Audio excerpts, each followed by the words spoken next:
طالبان نے اس اقدام کو افغانستان پر بیرونی قوتوں کے قبضے میں توسیع قرار دیتے ہوئے ترکی پر واضح کیا ہے کہ یہ ایک برا فیصلہ ہے۔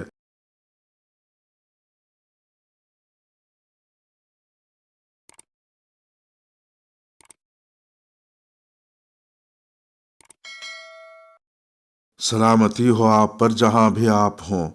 افغان طالبان نے منگل کے روز ترکی کو خبردار کیا ہے کہ وہ بین الاقوامی فوج کی افغانستان سے انخلا کی ڈیڈ لائن کے بعد افغانستان میں اپنی موجودگی برقرار نہ رکھے۔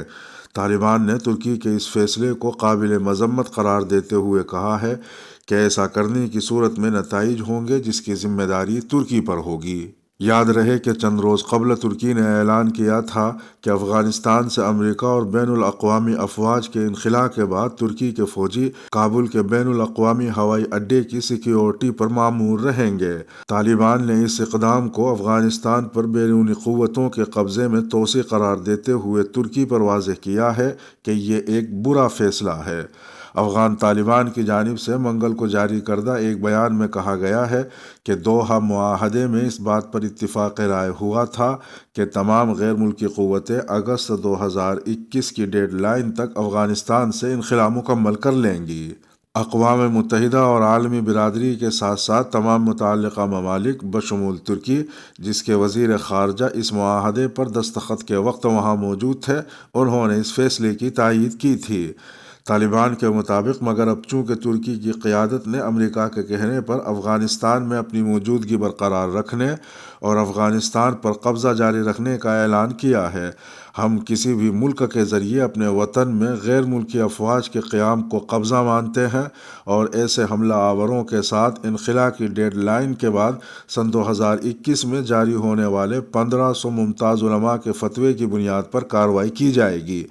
یہ وہی فتویٰ ہے جس کے تحت گزشتہ 20 برسوں سے جہاد کیا گیا ہے۔ اس بیان میں مزید کہا گیا ہے کہ اگر ترک حکام نے اپنے فیصلے پر نظر ثانی نہ کی اور افغانستان میں اپنی موجودگی کو طول دیا تو امارت اسلامیہ اور افغان قوم اپنی مذہبی اور حب الوطنی کے فرض کے مطابق ان کے خلاف اقدام کرے گی، اور ایسی صورت میں تمام نتائج کی ذمہ داری ان لوگوں کے کندھوں پر آئے گی جو دوسروں کے معاملات میں مداخلت کرتے ہیں اور ایسے ناجائز فیصلے کرتے ہیں۔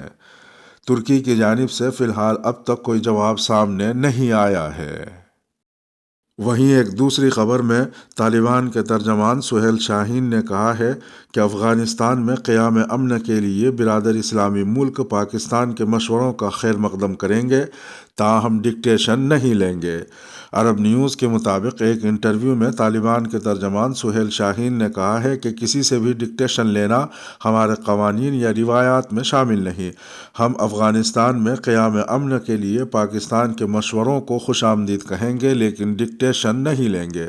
ترجمان طالبان نے کہا کہ اسلامی اور پڑوسی ملک ہونے کے ناطے اور مشترکہ ثقافتی، مذہبی اور تاریخی اقدار رکھنے کے باعث پاکستان سے اچھے تعلقات کے خواہاں ہیں، لیکن اس کا یہ مطلب نہیں کہ ہم اپنے فیصلے خود نہیں کر سکتے۔ سہیل شاہین نے مزید کہا کہ ہم کسی سے ہدایت نہیں لیتے، ہماری ایک شورا ہے جو مشاورت کے بعد فیصلہ کرتی ہے اور ہم اپنے فیصلوں میں آزاد ہیں جس میں کسی قسم کا دباؤ یا جبر برداشت نہیں کرتے۔ ایک اور سوال کے جواب میں سہیل شاہین نے کہا کہ ہماری پالیسی واضح ہے کہ ٹی ٹی پی سمیت کسی بھی جماعت، گروہ یا فرد کو افغانستان کی سرزمین کسی دوسرے ملک کے خلاف استعمال کرنے کی اجازت نہیں دیں گے۔ واضح رہے کہ افغانستان سے غیر ملکی فوجیوں کا انخلا تیزی سے جاری ہے اور طالبان نے اہم سرحدوں سمیت 200 سے زائد اضلاع کا کنٹرول حاصل کر لیا ہے۔